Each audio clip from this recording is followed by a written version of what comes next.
Welcome back to the channel, everyone. I'm so glad to have you here again for another deep dive into one of the most essential yet often misunderstood teachings in spiritual life, the practice of offering. When we think about offering, many images come to mind: incense, candles, fruit, flowers, money laid before statues. But what if I told you that the most powerful offering isn't something material? That the heart of offering lies not in what we give with our hands, but in what we give with our hearts. Today, we are going to explore the true meaning of offering. What is it that actually creates merit? What turns a simple act into a sacred one?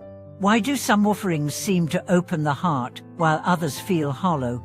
And how can we learn to offer from a place of genuine devotion, rather than performance or obligation?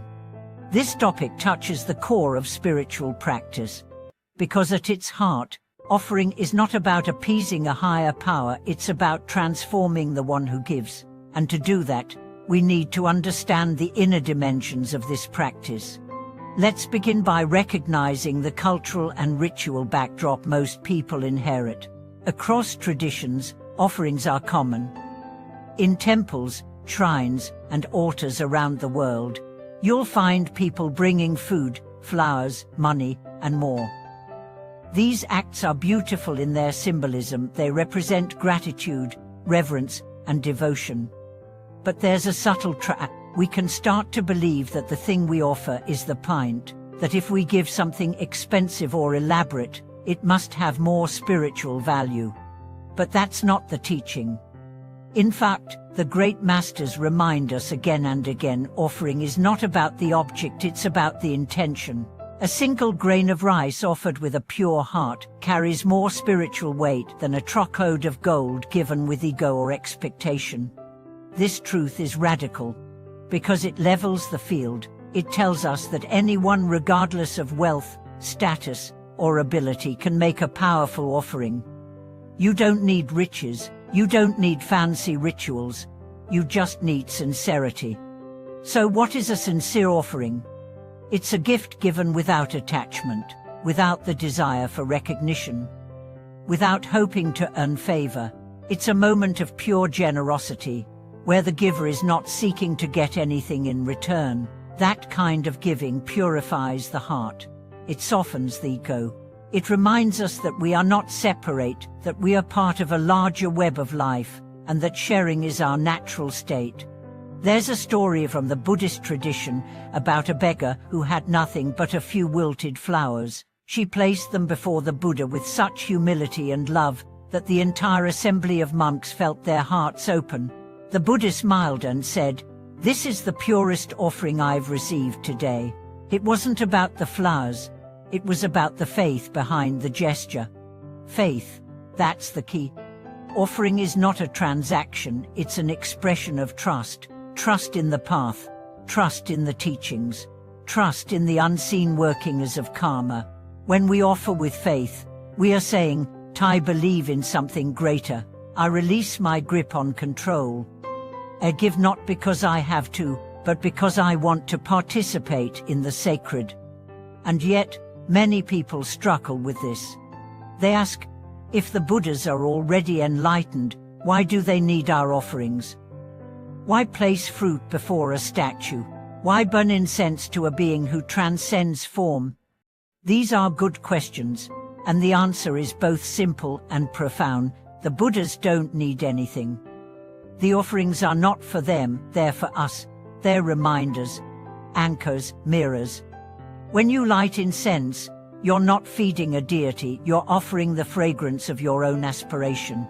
When you bow before a Buddha, you're not worshipping a person, you're honoring the awakened potential within yourself.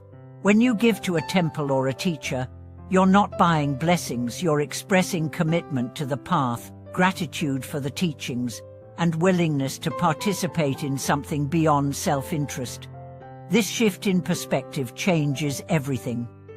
Suddenly, every offering becomes a chance to open the heart.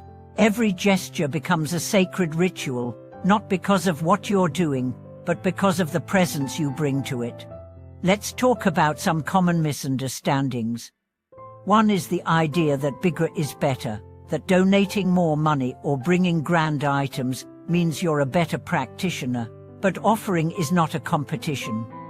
The universe doesn't measure your devotion in dollars, it listens to your intention. Another misunderstanding is that offering must be visible, that it only counts if others see it. But the most potent offerings are often invisible. A silent prayer, a moment of forgiveness, a quiet act of kindness. These too are offerings, and often the most powerful kind. And then there's the belief that offering is only material, but offering can also be of time, attention, energy, and presence. When you sit with someone in pain, listen without judgment, or give your full attention in meditation, that is offering. When you clean a space with care, cook with love, or dedicate your work to the benefit of others, that is offering. When you refrain from harming, when you choose patience over anger, when you catch yourself before speaking unkind lie, that too is offering. Every act becomes sacred when it's done with intention. So how do we cultivate this mindset? How do we turn everyday life into a field of offerings? Start with gratitude. Before you eat, take a moment to offer the food not just to the Buddhas, but to all beings. And may this nourishment serve my awakening. May it be shared in spirit with those who are hungry. This simple thought turns a meal into a ritual. Before sleep, dedicate your day. Whatever good I've done today, offer it for the benefit of all beings. Before work, set an intention. May this labor be of service. May I do it with care. Before conversations, say inwardly, may my words be kind. May this be a gift, not a transaction.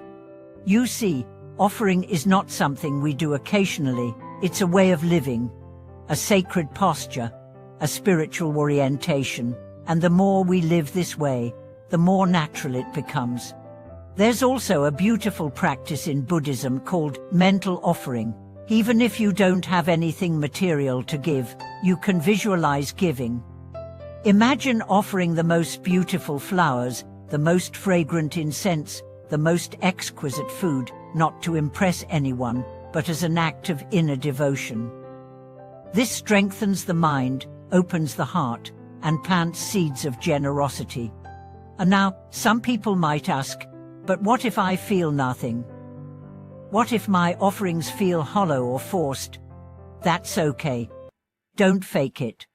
Just notice, be curious. Sometimes the heart needs time to thaw. Sometimes we've been hurt or conditioned to guard our generosity. The practice is not to force a feeling, it's to show up again and again, even if it feels dry. Because showing up plants seeds, and seeds grow in their own time. Remember, offering is not about perfection. It's about sincerity, and sincerity includes our brokennesses, our doubt, our longing. Offer all of it. Offer your confusion. Offer your joy. Offer your fatigue. Let life itself be the altar. Let your presence be the gift. Thank you so much for watching this video. If you've discovered new ways of offering in your life, whether through traditional rituals or daily actions, I'd love to hear your reflections in the comments. Your experience could help someone else unlock the beauty of this practice. Please like this video, subscribe to the channel, and share it with anyone who may need a reminder that the greatest offerings come not from our hands, but from our hearts. I'll see you in the next video.